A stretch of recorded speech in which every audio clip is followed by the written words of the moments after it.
장롱면허라는 것이 있습니다. 운전면허를 오래전에 땄지만 운전을 하지 않은 그 면허증을 운전을 하지 않고 면허증만 가지고 있는 것을 말합니다. 이 장롱면허를 가지고 있는 사람은 운전할 기회가 와도 운전을 하지 못합니다.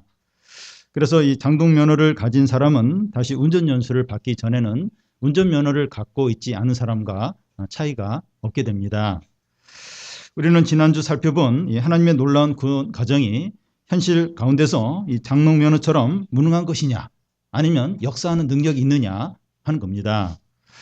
구원의 황금 차슬이 영광스럽고 놀라운데 현실에서 통하느냐 하는 겁니다. 하나님의 뜻대로 부르심을 입은 자에게는 모든 것이 합력하여 선을 이룹니다. 현실 가운데서 우리의 모든 고난들이 합력하여 하나님의 구원 과정을 완성을 한다는 겁니다. 하나님의 구원 과정은 미리 아시고 미리 정하시고 부르시고 의롭다 하시고 영화롭게 하는 겁니다. 하나님은 이 모든 과정을 계획을 하시고 주관하십니다. 우리가 하나님의 구원 과정을 아는 것이 얼마나 큰 위로가 되고 격려가 되고 힘이 되는지 모릅니다. 청소년이든지 청년이든지 장년이든지 이 하나님의 구원 과정을 알 때 새 힘이 생기게 됩니다. 그런데 오늘 말씀은 하나님의 구원 과정이 이 세상 현실 가운데서 능력이 있느냐 하는 겁니다. 장롱면허처럼 이론적이고 비현실적인 건 아니냐 하는 겁니다. 들을 때는 은혜가 되는데 개인적인 삶에는 적용되지 않는 것이 아니냐 하는 겁니다. 좋고 비싼 약인데 병을 낫게 하지 못하거나 건강에 도움이 되지 않는다면 아무 소용이 없는 것과 같습니다. 하나님의 진리가 교회 안에서는 적용이 되는데 세상과 우리의 삶에서 적용이 안 되면 아무런 소용이 없다는 겁니다. 오늘 말씀은 이 구원의 황금 사슬이 우리의 현실 문제도 통하느냐 하는 것을 다루게 됩니다. 31절을 보면 그런즉 이 일에 대하여 우리가 무슨 말을 하리요? 만일 하나님이 우리를 위하시면 누가 우리를 대적하리요? 그런즉 하면서 시작이 되는데 지금부터 다루는 내용은 앞의 내용과 연결이 된다는 겁니다. 그런즉 이 일에 대하여 하는데 이 일이라고 하는 것은 29절, 30절에서 다룬 하나님이 미리 아심과 정하심과 부르심과 의롭다 하심과 영화롭게 하시는 이 구원의 과정을 말합니다. 그래서 이 일에 대하여 우리가 무슨 말을 하리요? 하는 것은 하나님의 구원의 과정이 현실과 세상 가운데서 통하느냐 하는 겁니다. 바울은 오늘 본문부터 이 8장의 마지막 절까지 5개의 질문 감탄문식으로 이 구원의 과정이 효력이 있는가 하는 것을 다룹니다. 이 5가지 질문 감탄문이 어떤 것인가 하면 누가 우리를 대적하리요? 하나님이 모든 것을 주시지 않겠느냐? 누가 고발하리요? 누가 정죄하리요? 그리스도의 사랑에서 끊을 수 있느냐 하는 겁니다.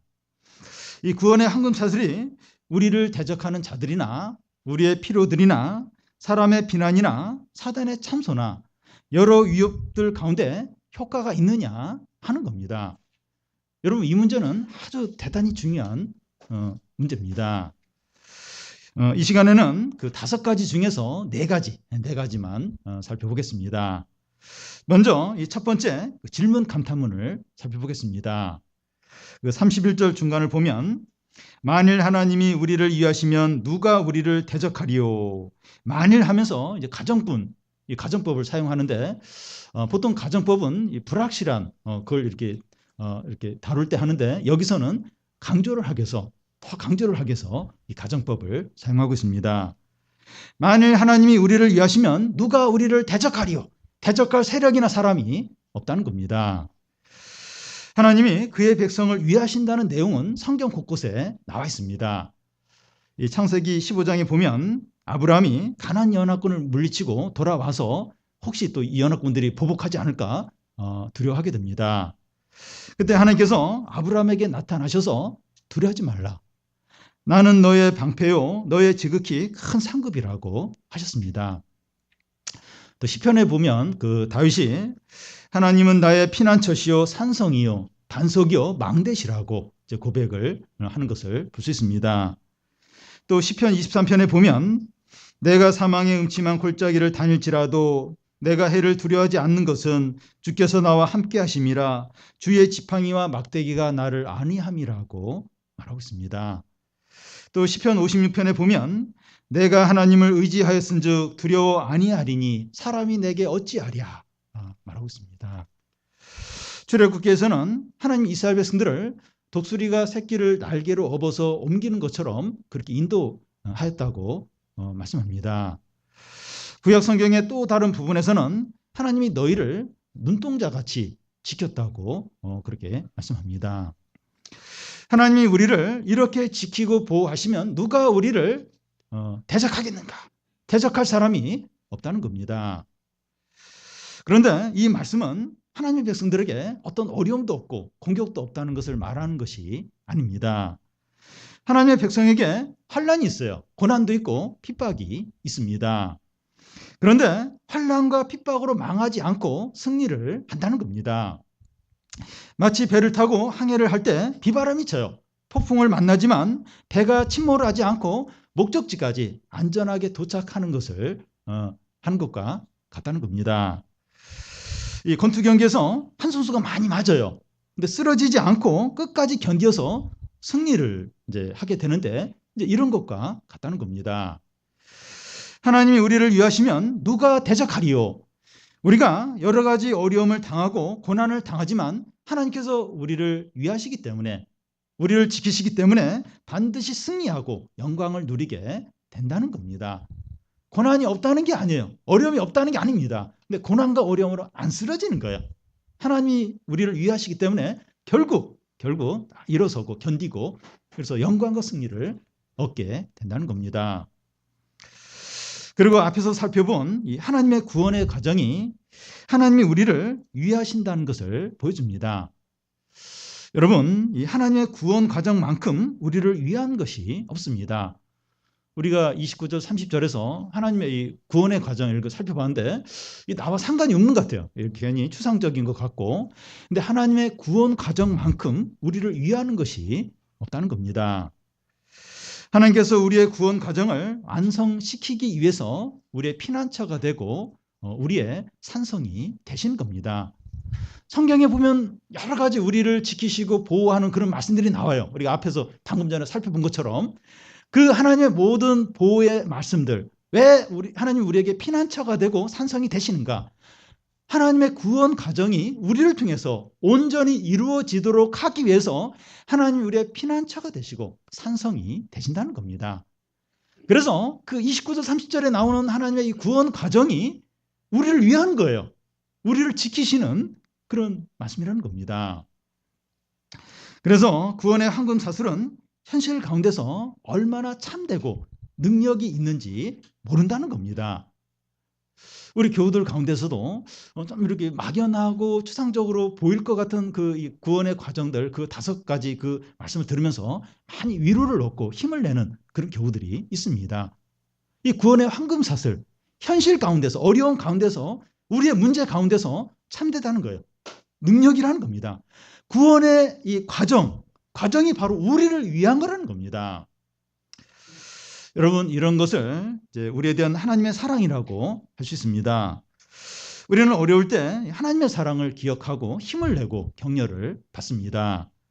그런데 단지 하나님이 나를 사랑하신다, 하나님이 나를 위하신다, 이제 생각을 하는 것만으로는 막연할 수 있습니다. 이 어려움이 더 커지면, 어려움이 오랫동안 지속이 되면 하나님의 사랑에 대해서 의심을 하게 됩니다. 예를 들어서 이 부모와 자녀와의 관계에서 자녀는 이 부모가 자기를 사랑한다고 그렇게 알고 있습니다. 그런데 한 번씩 이 부모의 사랑에 대해서 의심이 생길 때가 있습니다. 그럴 때 이 부모의 사랑을 의심하지 않을 수 있는 방법이 무엇인가 하면 과거에 부모님이 자기를 사랑해줬던 것을 기억을 하는 겁니다. 예를 들어 이 자녀가 이제 없이 아플 때 부모가 이제 밤 새워가면서 옆에서 간호하던 이제 그런 일을 기억을 하는 겁니다.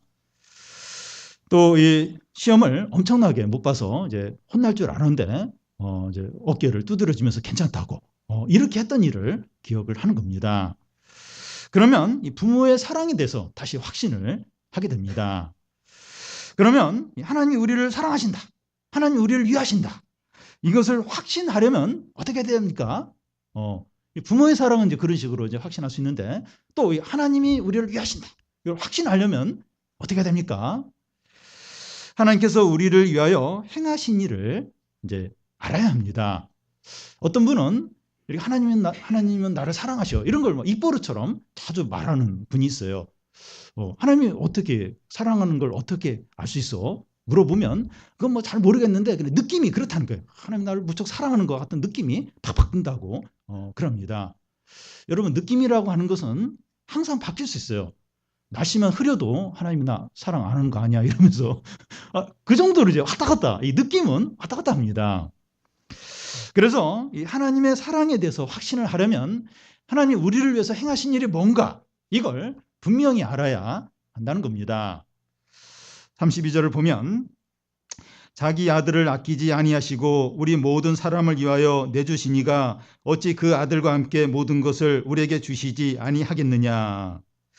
우리는 이 하나님의 사랑을 막연하게 이렇게 아는 것이 아니라 자기 아들을 아끼지 않고 주신 하나님의 사랑을 믿는 겁니다. 하나님께서 우리를 위하여 자기 아들을 십자가에 죽게 하신 것을 믿는 겁니다. 하나님은 날 미워하지 않겠지, 사랑하시겠지. 이제 그렇게 막연하게 아는 것이 아니라 하나님의 자기 아들을 십자가에 죽게 하심으로 우리를 사랑하시는 그걸 이제 믿는 겁니다. 여러분 예수님이 십자가에 죽으신 것은 가룟 유다나 유대 종교 지도자나 빌라도나 로마 병정이 한 것이 아닙니다. 하나님께서 그들의 손에 자기 아들을 내어주셨기 때문입니다.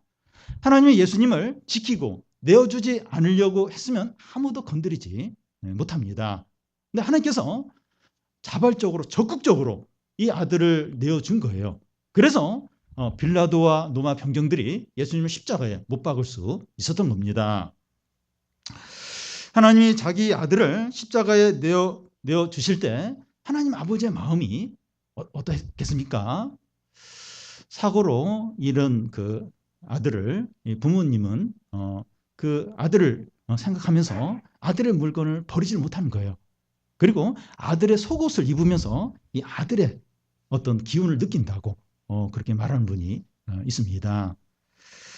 이것이 이 독생자에 대한 하나님 아버지의 마음을 보여줍니다. 예수님이 겟세마네 동산에서 십자가를 앞두고 땀방울이 핏방울이 되도록 그렇게 굉장히 힘들게 기도를 해요.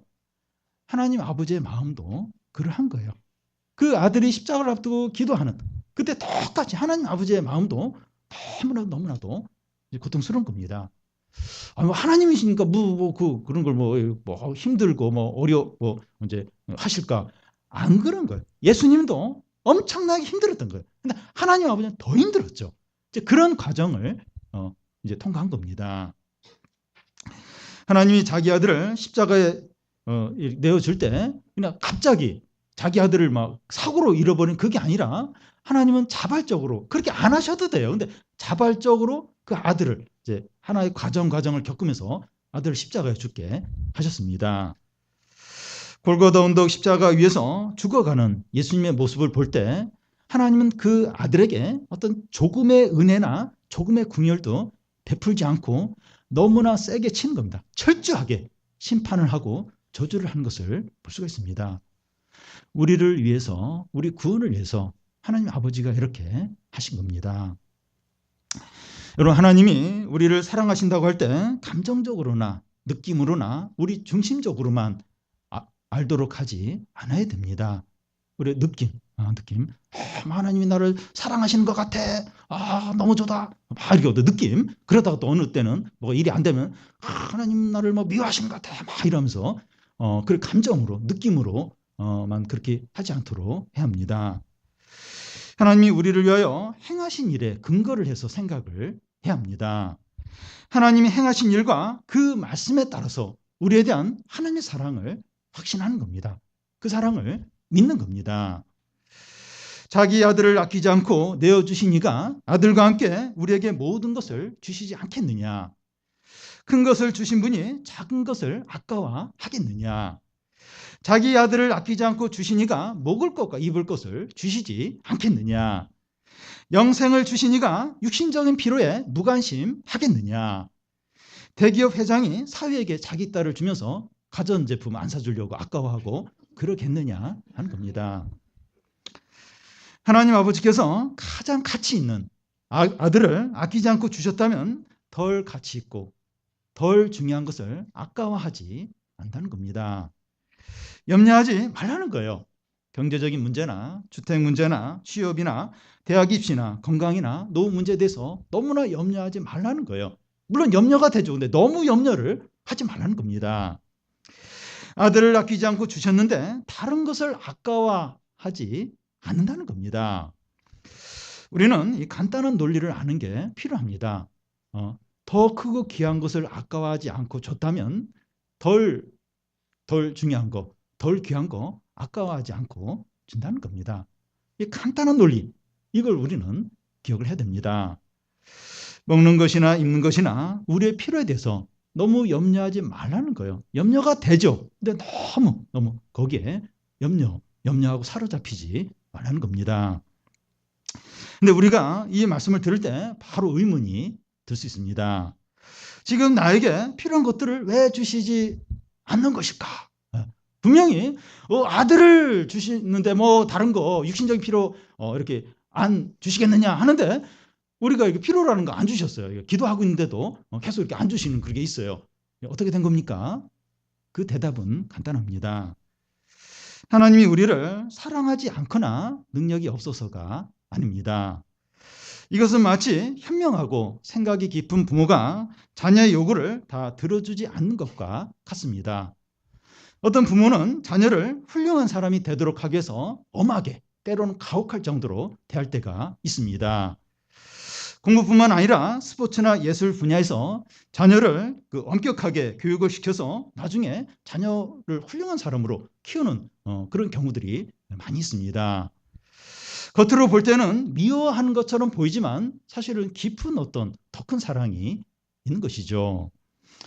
그런데 하나님은 이런 부모들보다 우리에 대해서 더 지혜로우세요. 더 현명하시고 더 사랑이 크시다는 거예요. 부모들도 참 자녀가 원하는 거 바로 해주고 싶지만 자녀를 위해서 이렇게 때로는 엄하게 그렇게 하시고 사랑이 없는 것처럼 그렇게 하실 때가 있다는 거예요. 하물며 하나님은 우리에 대해서 더더욱 지혜롭고 사랑이 많으시기 때문에 그렇게 하실 때가 있다는 겁니다. 여러분, 하나님은 우리가 원하는 것이나 필요한 것들을 아시지만 우리에게 가장 좋은 것을 주기를 원하십니다. 지혜로운 부모가 그렇게 하지 않습니까? 우리가 지금 어떤 필요한 것을 달라고 기도할 수 있고 어떤 어려움이 빨리 되게 해달라고 기도할 수 있습니다. 그런데 하나님 보시기에 우리에게 없는 것이 더 낫고 그 어려움이 더 지속이 되는 게 더 유익하다면 우리의 기도를 안 들어주실 수 있다는 겁니다. 우리는 이런 부분이 서운하게 여겨질 수 있지만 이 사람들 중에서는 이 돈이나 성공이나 안정된 삶이 딱 주어지면 신앙에서 멀어지는 사람들이 있다는 겁니다. 오히려 불안하고 또 부족하고 고난에 있을 때 신앙적으로 잘 이렇게 지내는 신앙적으로 유익한 사람들이 있다는 겁니다. 하나님께서 능력이 없거나 우리를 사랑하지 않아서 이렇게 우리의 육신적인 필요를 아시면서 또 어려움이 있는 줄 아시면서 이렇게 해결해 주지 못하는 게 아니라는 겁니다. 우리에게 제일 유익한 게 뭔가? 우리가 편한 것보다도 어떤 신앙적인 부분, 그게 이제 훨씬 더 귀하죠. 훨씬 더 크죠. 그래서 이제 육신의 어떤 필요를 알면서도 이제 하나님이 때로는 응답을 안 하신다는 겁니다. 그러니까 하나님이 중요시 여기는 거하고 우리가 중요시 여기는 거하고 다릅니다. 그래서 우리는 우리에게 중요하게 여기는 것이 잘 채워지지 않으니까 하나님 사랑이 없다. 그리고 하나님은 뭐 능력이 없는 것 같아. 하나님 안 계신 것 같아. 막 이렇게 생각을 한다는 겁니다. 철없는 자녀가 부모의 마음을 잘 모르는 것처럼 우리가 그렇다는 겁니다. 하나님을 안다고 하는데 너무 이제 너무 이제 조금밖에 모르는 겁니다. 여러분, 우리가 만약 꽃을 이렇게 창조한다면 한 100종류, 100종류도 많다. 이제 그렇게 이렇게 생각을 할 텐데 하나님은 이 꽃을 수만 종을 창조를 하셨어요. 꽃 이름도 일일이 할 수가 없어요.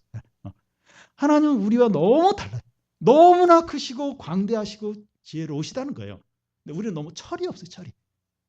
한 가지, 뭐 10가지, 100가지, 100가지 생각하면 엄청나게 생각을 많이 한 거죠. 하나님은 수십만 가지를 생각하고 그걸 창조하고 다스리시는 분이라는 겁니다. 자기 아들을 아끼지 않고 내어주시니가 아들과 함께 모든 것을 주시지 않겠느냐. 염려하지 말라는 겁니다.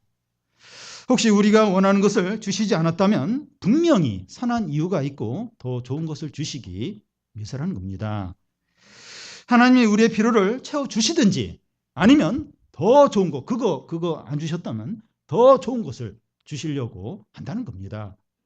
여러분, 이거 여러분들이 경험상에도 좀 아실 겁니다. 저도 이제 이렇게 어떤 부분을 참 이렇게 됐으면 좋겠다. 그러면 기도도 했는데 안 됐어요.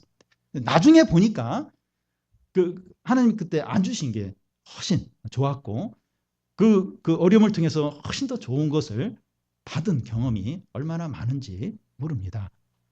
하나님은 우리의 필요를 채워주세요. 만약 안 채워주셨다면 그것보다도 훨씬 더 좋은 것을 주신다는 겁니다. 하나님의 사랑을 전적으로 믿고 신뢰하시기를 바랍니다. 우리가 철없다는 걸 꼭 기억을 하십시오. 너무 철없어요. 꼭 내중심적으로 당장에 뭐가 돼야 이제 이렇게 하나님의 사랑과 이제 그걸 하는데 안 그렇다는 거야. 우리 애가 막 부모에게 요구하는 거 보면 알잖아요. 부모 입장에서 참 언제 철이 드나. 근데 우리가 이제 그렇다는 겁니다. 하나님의 사랑을 신뢰하는 거예요. 신뢰하고 의지하는 겁니다. 다음은 하나님의 구원 과정에 대한 네 번째 질문, 감탄문입니다. 33절, 34절을 보면 누가 능히 하나님께서 택하신 자를 고발하리요 의롭다 하신 이는 하나님이시니 누가 정죄하리요 죽으실 뿐만 아니라 다시 살아나신 이는 그리스도 예수시니 그는 하나님 우편에 계신 자요 우리를 위하여 간구하시는 자신이라. 세 번째, 네 번째 이 질문 감탄문은 함께 연결해서 보는 것이 좋습니다. 요즘 이 스포츠계 약물 복용이 이제 큰 문제가 되고 있습니다. 얼마 전에 우리 수영의 박태환 선수가 이 약물 복용으로 무리를 일으킨 적이 있는데 선수가 한번 이 약물 복용으로 이제 이렇게 문제가 생기게 되면 짧으면 2년, 3년, 길면 5년 동안 모든 경기에 출전 금지를 당하게 됩니다. 그러면 선수 생명은 끝난 겁니다. 그런데 그런 시련을 극복하고 다시 재기에 성공을 했다면 대단한 것이죠. 이런 재기에 성공한 선수에게 가장 큰 적은 과거에 이제 자신의 어떤 잘못된 약물 복용 이런 게 자꾸 이제 문제가 되고 그걸 공격받을 때 그게 이제 그 선수에게는 가장 큰 적이 될 것입니다. 우리는 어떤 면에서 이런 선수들과 같은 자라고 할 수가 있습니다. 우리는 과거에 많은 죄로 인하여 심판받아 멸망을 당할 수밖에 없는 자들이었습니다. 그런데 우리는 예수 그리스도의 십자가로 인해서 죄 용서받고 새 사람이 된 것입니다. 그래서 우리에게 가장 큰 적은 어려움이나 환난이 아니라 우리의 과거의 죄에 대해서 정죄를 받는 겁니다. 누가 그거에 대해서 공격을 하는 거예요. 그리고 우리 자신의 과거의 죄로 인해서 막 그것으로 이제 낙심하고 죄책감에 이제 사로잡히는 겁니다. 그러면 우리의 의롭다함을 받은 이게 흔들리는 거예요. 그러면서 하나님의 모든 약속과 은혜를 잃어버리게 되는 겁니다. 그래서 이 과거의 어떤 죄에 대해서 이 정죄감에 사로잡히는 이게 가장 큰 우리의 적이라는 겁니다. 여러분, 우리가 이런 정죄감에 사로잡힌 걸 가장 좋아하는 존재가 사단입니다. 사단은 우리의 양심이나 다른 사람의 어떤 비난을 통해서 우리를 흔들어댑니다. 우리가 제 유혹에 넘어지거나 실패를 했을 때 사단은 그것을 가지고 고수를 해요. 그리고 정죄를 합니다. 우리가 이 사단의 고수와 정죄를 받고 나면 나는 더 이상 그리스도인이 아닌 것 같아. 그리고 전에 신앙 고백을 한 그게 아무 의미가 없고 하나님은 더 이상 내 기도를 듣지 않으실 거야. 이런 생각을 한다는 겁니다. 더 이상 신앙생활을 할 어떤 힘을 갖지 못하고 자꾸 침체에 빠지게 된다는 겁니다. 이럴 때 어떻게 됩니까? 한 번씩 그럴 때가 있어요.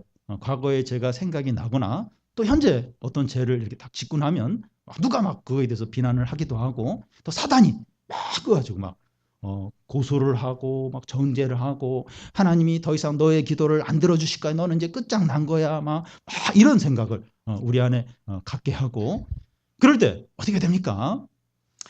우리의 신앙 경력이나 신앙적으로 뭐 열심을 냈던 거나 뭐 남들보다 더 나은 이런 것들은 하나도 도움이 안 돼요.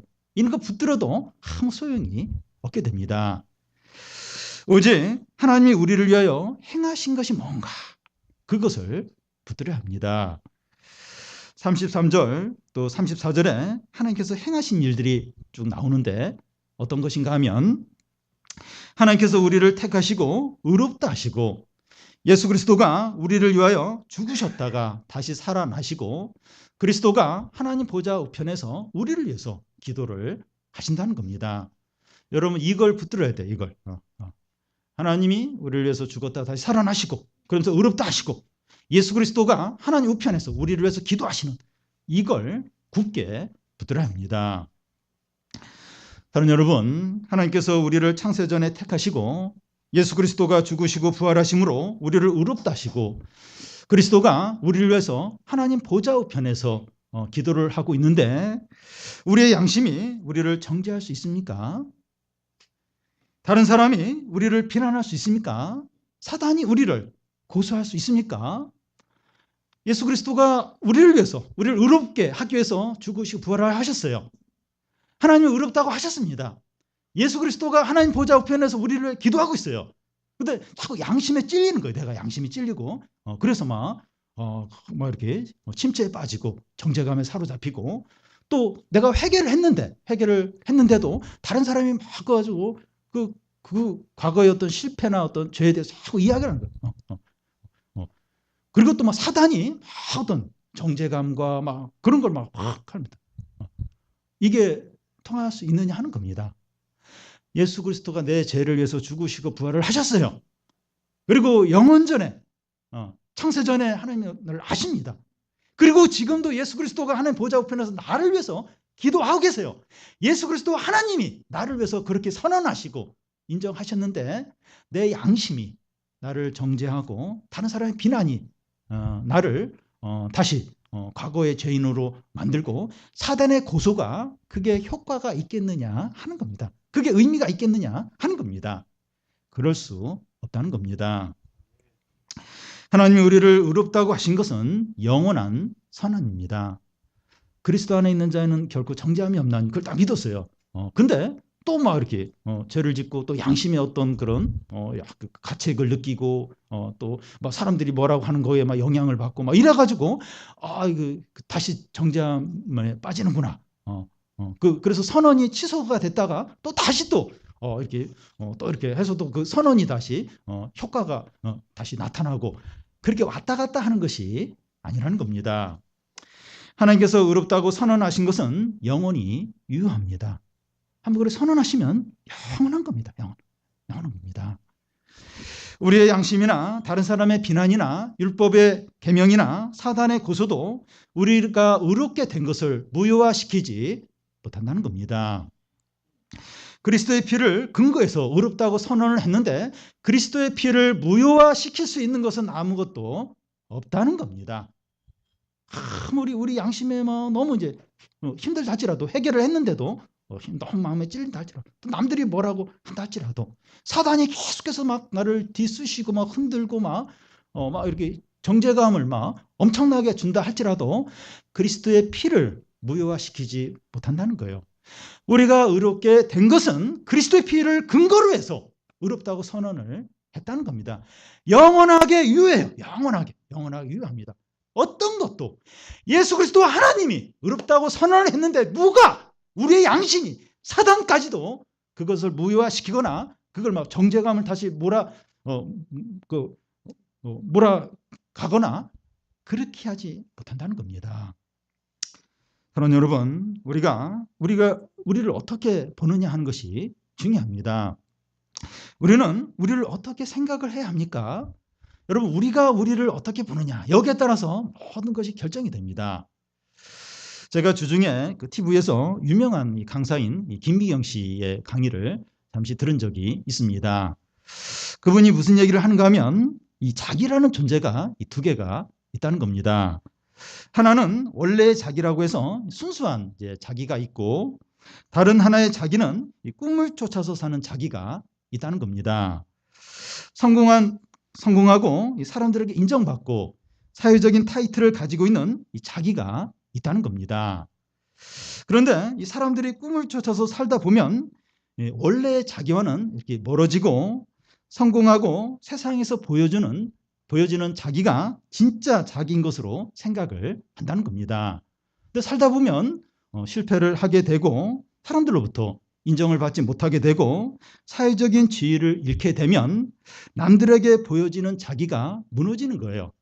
그러면서 크게 낙심하고 극단적인 그런 선택을 하려고 한다는 겁니다.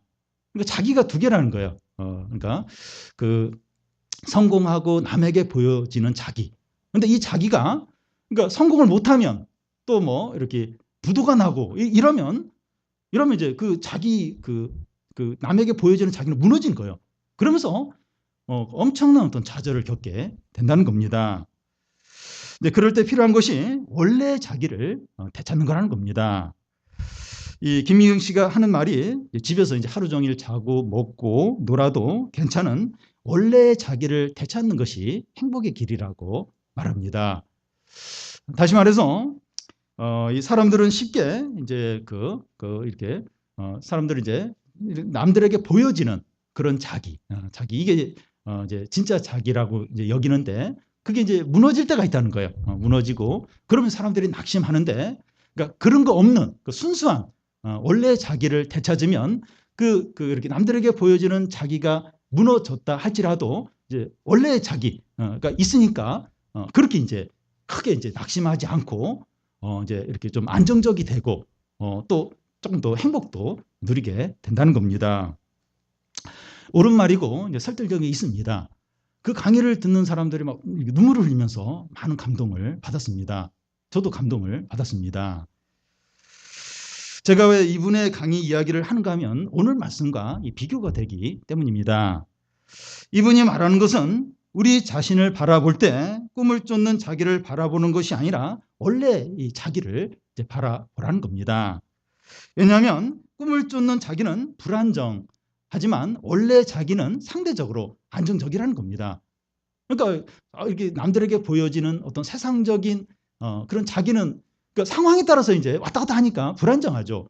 그런데 원래 자기, 그러니까 그런 거 없는 원래 자기는 상대적으로 이제 안정적인 겁니다. 근데 그대로니까 이제 안정적이라고 볼 수가 있습니다. 그래서 원래 자기를 이제 되찾을 때 그때 이제 어떤 편안함이나 어떤 행복이나 어떤 이렇게 힘이 좀 생기는 그런 것을 느끼게 됩니다. 근데 문제는 뭔가 하면 이 원래 자기가 약하다는 거예요.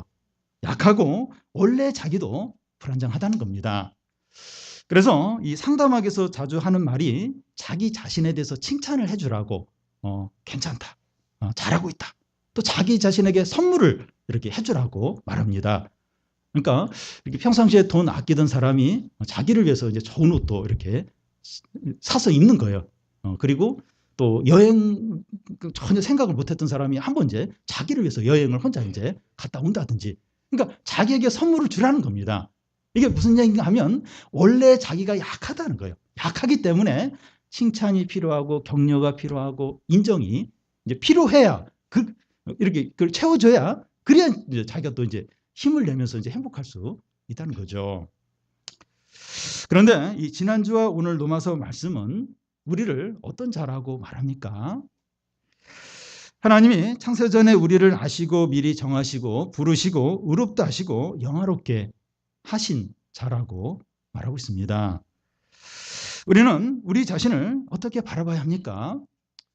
이제 세상 사람들은 이제 그렇게 바라보고 그렇게 꿈을 쫓는 자기가 아니라 원래 자기를 보면 그래도 훨씬 좀 사람이 이제 행복할 수 있는 거예요. 근데 우리는 우리 자신을 어떻게 바라봐야 합니까?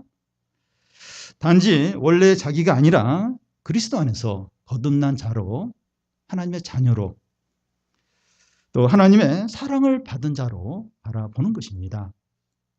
우리는 그리스도 안에서 거듭난 자죠. 거듭난 자로 바라봐야 하는 겁니다.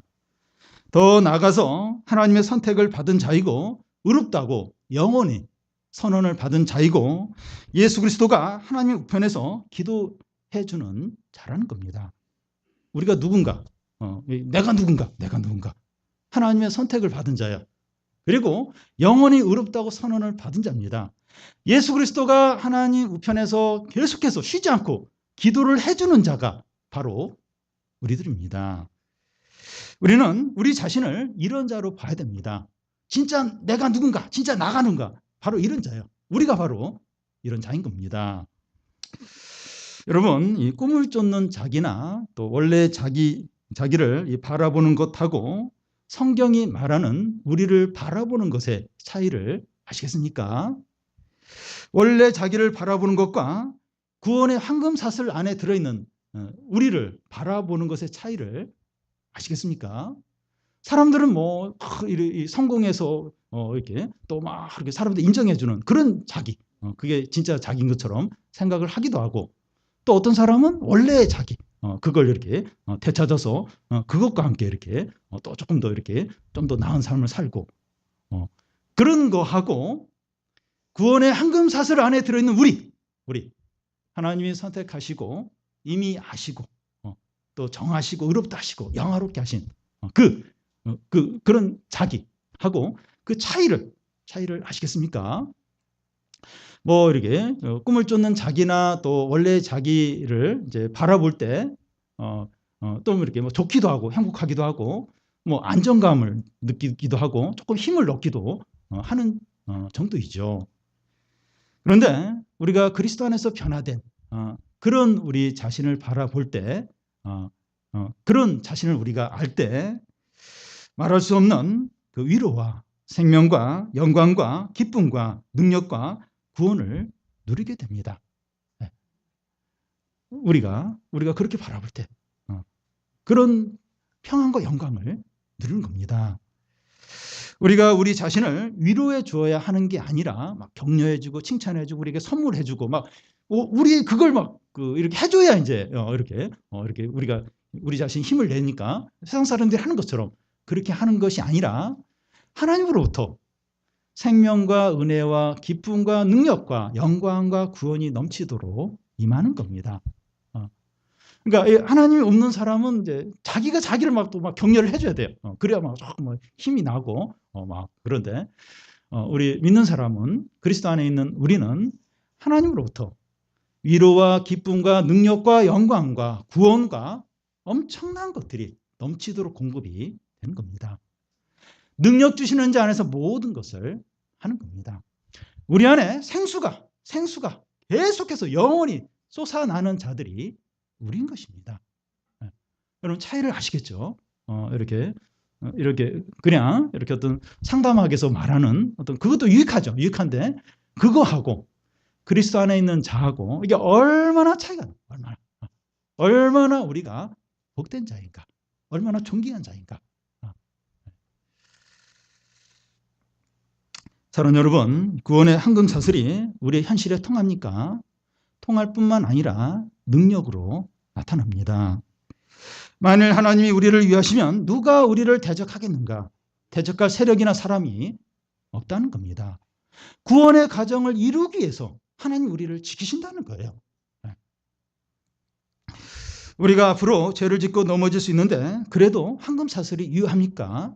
유효하다는 겁니다. 누가 능히 하나님이 택하신 자를 고발하리요?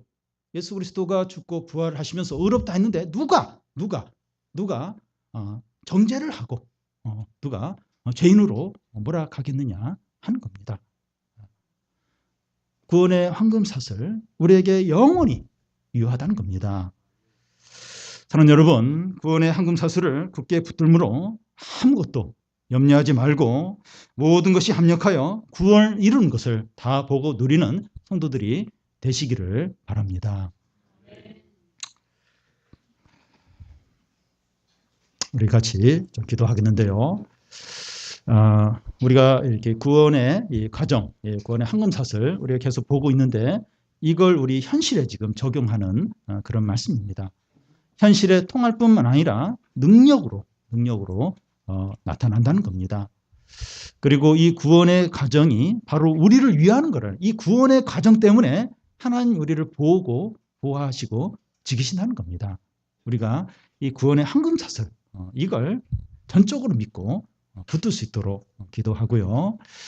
그리고 우리가 우리 자신을 바라보는 뭐 학벌이나 직장이나 또 뭐 외모나 뭐 여러 가지 그걸로 바라볼 수도 있고 그런 거 아니다 그러면서 원래 자기 그런 걸 보면서 또 자기를 이렇게 볼 수도 있고 근데 이건 한계가 있어요. 물론 유익한 부분도 있지만 다 한계가 있습니다. 약해요. 연약합니다. 근데 우리는 그리스도 안에서 거듭난 자죠. 이 구원의 황금사슬 안에 들어있는 자입니다. 하나님이 선택한 자이고 의롭다 하신 자이고 예수 그리스도가 우리를 위해서 기도한 자입니다. 얼마나 존귀하고 복된 자입니까? 하나님으로부터 은혜와 영광과 생명과 능력과 말씀과 구원이 넘치도록 임하는 그런 자가 바로 우리들입니다. 우리가 어떤 자인지 분명히 보도록 내가 어떤 자인가 진짜 내가 누군가 학벌이나 직장이나 외모나 그게 아니라 그걸로 어떤 그런 게 아니라 주님 안에 있는 진짜 나 이걸 우리가 분명히 알고 이걸 바라보고 이런 자신의 이런 우리 의식을 가지고 우리가 좀 담대하게 당당하게 살아갈 수 있도록 좀 같이 기도하겠습니다.